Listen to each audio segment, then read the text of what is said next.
ਭਾਈ ਜੀ ਭੁੱਖ ਲੱਗੀ ਹੈ, ਕੋਈ ਸ਼ੈ ਹੀ ਖਵਾਲ ਦਿਓ ਯਾਰ। ਕਾਸ਼ ਤੂੰ ਇੰਗਲੈਂਡ ਦਾ ਦੱਸਦਾ ਦੇ।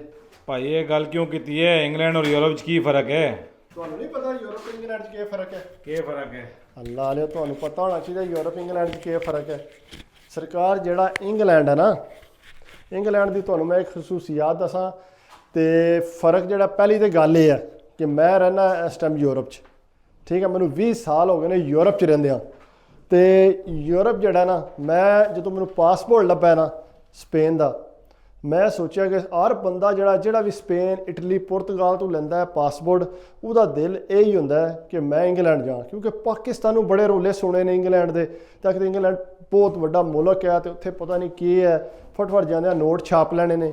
ਤੇ ਉੱਥੇ ਲਾਲਾ ਗਿਆ ਮੈਂ ਇੰਗਲੈਂਡ ਜਾ ਕੇ ਉੱਥੇ ਮੈਂ ਜੋ ਹੀ ਲੱਥਾ ਆ ਏਅਰਪੋਰਟ ਤੇ ਲੈਂਦੇ ਤੱਕਿਆ ਅੱਗੇ ਏਅਰਪੋਰਟ ਤੇ ਸਰਦਾਰ ਖਲੋਤੇ ਆ ਚੈਕਿੰਗ ਕਰਨ ਵਾਲਾ, ਪਾਸਪੋਰਟ ਚੈੱਕ ਕਰਨ ਵਾਲਾ। ਅੱਗੋਂ ਬਾਹਰ ਨਿਕਲਿਆ ਜਿਸ ਵੇਲੇ ਬੱਸ ਪਕੜਨ ਲੱਗਾ ਉਹਦੇ 'ਚ ਸਰਦਾਰ, ਫਿਰ ਉੱਥੋਂ ਨਿਕਲਿਆ ਤਾਂ ਅੱਗੇ ਪਾਕਿਸਤਾਨੀ।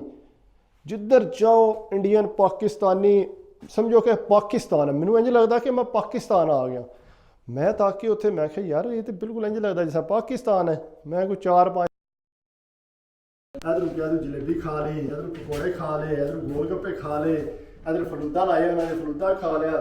मैं कहा यार ये तो बड़ी चस आ गई है, पाकिस्तान आ रही।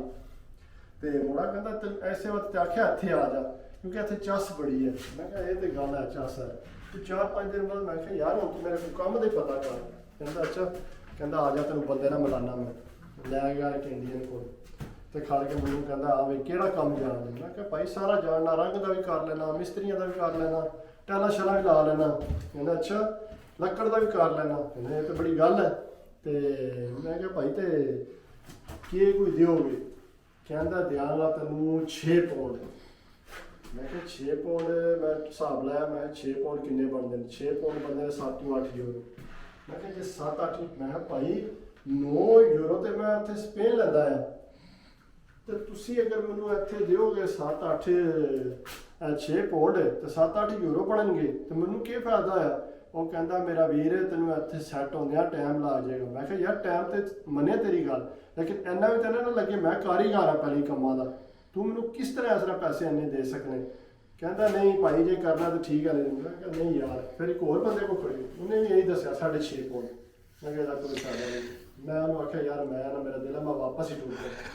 ਫਿਰ ਮੇਰਾ ਇੱਕ ਦੋਸਤ ਆਇਆ ਇੱਥੇ ਸਕੈਂਡੀਨੇਵੀਆ ਨਾ, ਡੈਨਮਾਰਕ, ਮੈਨੂੰ ਕਹਿੰਦਾ ਇੱਧਰ ਚੱਕਰ ਲਾ। ਮੈਂ ਕਿਹਾ ਚੱਲ ਇੱਧਰ ਚੱਕਰ ਲਾ ਲੈਂਦੇ। ਇੱਧਰ ਆ ਕੇ ਪਤਾ ਕੀਤਾ, ਉਹਦੇ ਕੋਲ ਰਿਹਾ ਤੇ ਕੰਮ ਦਾ ਪਤਾ ਕੀਤਾ। ਉਸ ਕੰਮ ਸਾਰੇ ਮੈਨੂੰ ਲੱਭਾ, ਉਹ ਲੱਭਾ ਸਾਨੂੰ 12 ਯੂਰੋ ਤੇ। ਇਹ ਕਹੇ ਕਿ ਸਪੇਨ ਨਾਲੋਂ ਬਿਹਤਰ, ਇੰਗਲੈਂਡ ਨਾਲੋਂ ਬਿਹਤਰ, ਨਾਲੇ ਸਾਰੇ ਗੋਰੇ। ਮਸਲ ਸਾਡਾ ਦੇਸੀ ਮਾਹੌਲ ਜਿਹੜਾ ਨਹੀਂ ਕਿ ਅਸੀਂ ਬੁਰੇ ਹਾਂ, ਲੇਕਿਨ ਸਾਡਾ ਦੇਸੀ ਮਾਹੌਲ ਹੈ, ਅਸੀਂ ਇੱਕ ਦੂਜੇ ਦਾ ਮਾਇੰਡ ਸਮਝਦੇ ਹਾਂ ਕਿ ਵੀ ਇਹਨੂੰ ਕਿਸ ਤਰ੍ਹਾਂ ਰੱਖਣਾ ਹੈ, ਕਿਸ ਤਰ੍ਹਾਂ ਕਾਮਯਾਬ ਨਹੀਂ ਅਸੀਂ ਹੋਣ ਦੇ ਸਕਦੇ ਨਾ। ਕਿਉਂਕਿ ਜ਼ਾਹਰੀ ਗੱਲ ਆ ਅਸੀਂ ਕਿਸੇ ਦਿਮਾਗ ਲੜਾ ਕੇ ਤੇ ਉਹਨੂੰ ਪੈਸੇ ਦੇਣੇ ਨੇ। ਤੇ ਇੱਥੇ ਗੋਰੇ ਨੇ, ਤੇ ਗੋਰੇ ਜਿਹੜੇ ਨੇ ਫਿਰ ਇਹਨਾਂ ਸੋਚਦੇ ਨਹੀਂ, ਜਿਹੜੇ ਪੈਸੇ ਬਣਦੇ, ਜਿਹੜੇ ਗੋਰਿਆਂ ਨੂੰ ਤਨਖਾਹ ਦਿੰਦੇ ਨੇ ਉਹੀ ਸਾਨੂੰ ਦਿੰਦੇ ਨੇ। ਤੇ ਉਹਨੇ ਮੈਨੂੰ 12 ਯੂਰੋ ਦਿੱਤੇ। ਮੈਂ ਤੇ ਬੜਾ ਖੁਸ਼ ਹੋਇਆ। ਮੈਂ ਕਿਹਾ ਠੀਕ ਹੈ ਚਲੋ ਇਹ ਬਿਹਤਰ ਹੈ। ਉਹ ਫਿਰ ਆਸਤਾ ਕਰਦਿਆਂ ਮੈਂ ਇੱਥੇ ਆਪਣੀ ਕੰਪਨੀ ਬਣਾ ਲਈ। ਤੇ ਮੈਨੂੰ ਤੇ ਲੱਗਦਾ ਕਿ ਜਿਹੜਾ ਬੈਸਟ ਹੈ ਨਾ ਲਾਲਾ ਜੀ, ਉਹ ਜੇ ਸਕੈਂਡੀਨੇਵੀਆ ਤੇ ਯੂਰਪ। ਕਿਉਂਕਿ ਇੰਗਲੈਂਡ ਦੇਸੀ ਮਾਹੌਲ ਹੈ ਸਹੀ ਹੈ, ਲੇਕਿਨ ਕੁਝ ਜ਼ਿਆਦਾ ਹੀ ਦੇਸੀ ਮਾਹੌਲ ਹੈ। ਬਾਕੀ ਸਾਰੇ ਦੇਸੀ ਮਾਹੌਲ ਨੂੰ ਜੇ ਫਿਰਨ ਟੁਰਨ ਜਾਂਦੇ ਤੁਸੀਂ ਤਾਂ ਦੇਸੀ ਮਾਹੌਲ ਬਿਹਤਰੀਨ ਹੈ। ਤੇ ਜੇ ਤੁਸੀਂ ਕੰਮ ਵਾਸਤੇ ਜਾਣਾ ਤਾਂ ਫਿਰ ਮੈਨੂੰ ਨਹੀਂ ਲੱਗਦਾ ਕੋਈ 2-4 ਬੰਦੇ ਹੋਣੇ ਜਿਹੜੇ ਜਾ ਕੇ ਕਾਮਯਾਬ ਹੋ ਜਾਣਗੇ। ਉਂਝ ਕਹਿੰਦੇ ਆ ਨੇ ਬੜਾ ਕੰਮ ਹੈ ਉੱਥੇ, ਬੜਾ ਕੰਮ ਹੈ, ਤੇ ਕੰਪੀਟੀਸ਼ਨ ਵੀ ਇੰਝ ਹੀ ਹੈ ਨਾ, ਹਰ ਬੰਦੇ ਹੀ ਇਹ ਕੰਮ ਕਰਦਾ ਹੈ। ਤੇ ਇਸ ਵਾਸਤੇ ਇੰਝ ਨਹੀਂ ਹੋ ਸਕਦਾ ਕਿ ਤੁਸੀਂ ਜਾ ਕੇ ਉੱਥੇ ਕਾਮਯਾਬ ਹੋ ਜਾਓ। ਕਾਮਯਾਬ ਜਿੱਥੇ ਰਹਿੰਦੇ ਹੋ ਉੱਥੇ ਹੀ ਹੋਣਾ ਹੈ।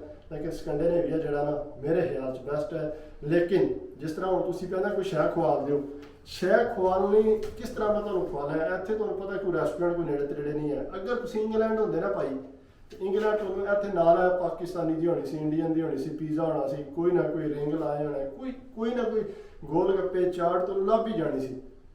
ਲੰਡਨ ਦੀ ਆਰ ਸਾਈਡ ਤੁਹਾਨੂੰ ਮਿਲ ਜਾਏਗੀ ਚੀਜ਼।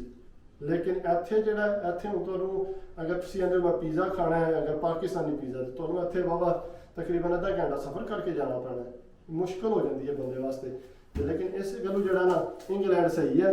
ਤੇ ਤੁਸੀਂ ਭਾਈ ਇੰਗਲੈਂਡ ਚੱਕਰ ਲਾਓ ਤੇ ਤੁਹਾਨੂੰ ਪਤਾ ਲੱਗ ਜਾਏਗਾ ਇੰਗਲੈਂਡ ਵਾਕਈ ਦੇਸੀ ਮੁਲਕ ਹੈ, ਸਮਝੋ ਕਿ ਮਿਨੀ ਪਾਕਿਸਤਾਨ ਹੈ। ਤੇ ਬਹੁਤ ਅੱਛਾ ਹੈ। ਮੇਰੀ ਵੀਡੀਓ अच्छी लगी होवे तो प्लीज़ ਕਮੈਂਟਸ ਲਾਈਕ ਤੇ ਸਬਸਕ੍ਰਾਈਬ ਕਰਿਆ ਕਰੋ, ਸਾਡਾ ਦਿਲ ਵਧੇ। ਥੈਂਕ ਯੂ, ਆਪਣਾ ਖਿਆਲ ਰੱਖਿਓ। ਅੱਲਾ ਹਾਫਿਜ਼।